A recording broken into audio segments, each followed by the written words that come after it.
Hello viewers, কেমন আছেন সবাই? আশা করি সবাই ভালো আছেন। আবারও অনেকদিন পরে আপনাদের মাঝে ফিরে এসেছি। আমরা দুঃখিত, আমরা সঠিক সময়ে আপনাদেরকে সত্যিকারের গল্প উপহার দিতে পারি নাই। এটার পিছনে একটা কারণ হচ্ছে কি, আমরা সত্যিকারের ঘটনাগুলো খুঁজে বের করি। আমরা মিথ্যা বা বানোয়াট কোনো গল্প আপনাদের সামনে তুলে ধরতে চাই না। এই কারণে আমাদের সত্যিকারের গল্প খুঁজতে গিয়ে একটু বিলম্ব হয়েছে, এজন্য আপনাদের কাছে ক্ষমা প্রার্থী। তো বরাবরের মতো এবারও আমরা নতুন একটা এপিসোড নিয়ে এসে হাজির হয়েছে আপনাদের সামনে। এটা হচ্ছে, আপনারা থাম্বনেলে দেখে বুঝতে পারতেছেন, এটা হবে এপিসোড 7। এটা যার সাথে ঘটেছিল সে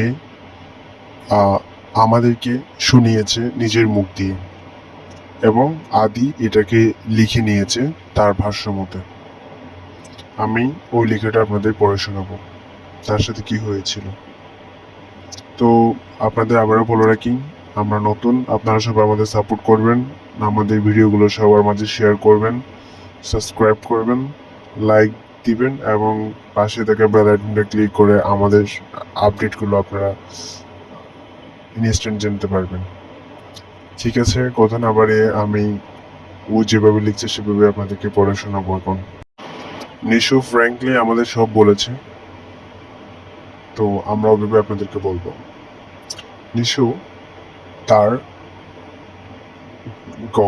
বলতে তার গার্লফ্রেন্ড মাহিয়ার সাথে রিলেশন ছিল অনেক দিনের। তো তারা প্রতি রাতে রাত জেগে কথা বলতো। একদিন তার কাজিনরা, ফুফাতো মামাতো ভাইরা সবাই ছিল তাদের বাসায়। যেহেতু তাদের বাসায় তারা সবাই বাসায় আসছিল, সে ছাদের উপর উঠে যায় তার সাথে কথা বলার জন্য। তো ওই দিন সবাই খাবার দাবার খেয়েছে, রাতের খাবার খাওয়ার পরে সবাই একসাথে আড্ডা দিচ্ছিল। ওই সময় মাহিয়া ফোন করে তাকে, সে মাহিয়ার সাথে কথা বলার জন্য ছাদে চলে যায়। যদিও এর আগেও সে ছাদে গিয়ে কথা বলতো অনেকটা সময়, কিন্তু এই দিনটা একটু ব্যতিক্রম ছিল তার কাছে।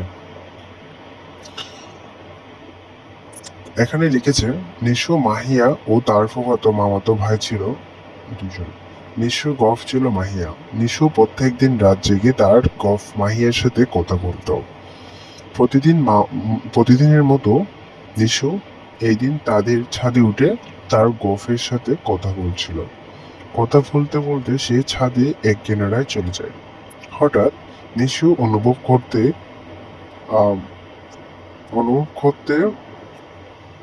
পারে কি যেন একটা তার পাশ দিয়ে চলে যায়। সে দ্রুত ওই কিনারা থেকে ছাদের মাঝখানে চলে আসে, এবং সে বোঝার চেষ্টা করে তার সাথে কি হয়েছে। সে কিছু বুঝে ওঠার আগেই দেখতে পায় সাদা কাপড় পরিহিত এমন দেখতে এক কি যেন তার দিকে এগিয়ে আসছে। সে পিছু যেতে থাকে, এবং ওই সাদা কাপড় পরিহিতা জিনিসটি তার দিকে এগিয়ে আসে। ছাদের মধ্যে হুট করে হুচট খেয়ে সে পড়ে যায়।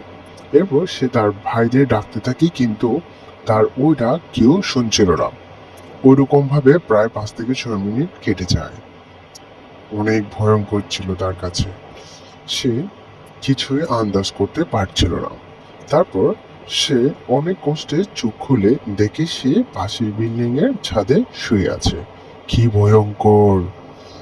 এরপর সে তার চারপাশে দেখতে থাকে, এবং সে লাফ দিয়ে তাদের বাড়ির ছাদে চলে আসে। তারপর তার ভাইদের সব ঘটনা খুলে বলে কান্না করতে করতে। তার ভাইরা সবাই ছাদে এসে কেউ কিছু দেখতে পায় না। এরপর তারা সবাই এসে শুয়ে পড়ে। মাঝরাতে নিশু অনুভব করে কে যেন তার পায়ে আঁচড় দিচ্ছে। এইখানে বলে রাখি, তাদের রুমে 2টি খাট ছিল।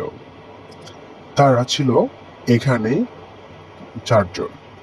তার একটা খাট নিশু আর তার ফুফাতো ভাই শুতো, আর একটা খাটে তার 2 মামাতো ভাই শুতো।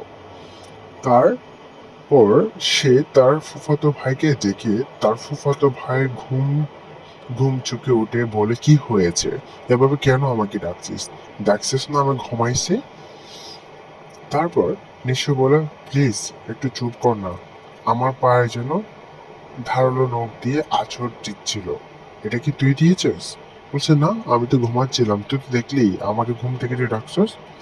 তো তারপর তারা উঠে লাইট জ্বালায়।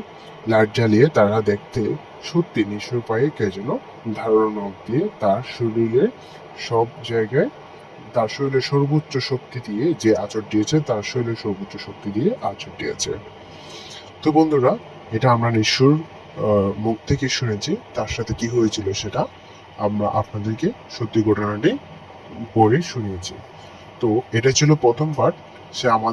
সে অনেক বেশি ইমোশনাল হয়ে গেছিল, যার কারণে সবকিছু বলতে পারে নাই। আমরা এটার আরেকটা পার্ট নিয়ে শীঘ্রই আপনাদের সামনে হাজির হব। এ পর্যন্ত আপনারা সবাই ভালো থাকবেন, সুস্থ থাকবেন, সাবস্ক্রাইব করবেন এবং আমাদেরকে সাপোর্ট করবেন, আমাদের পাশে থাকবেন, এই কামনা আপনাদের জন্য।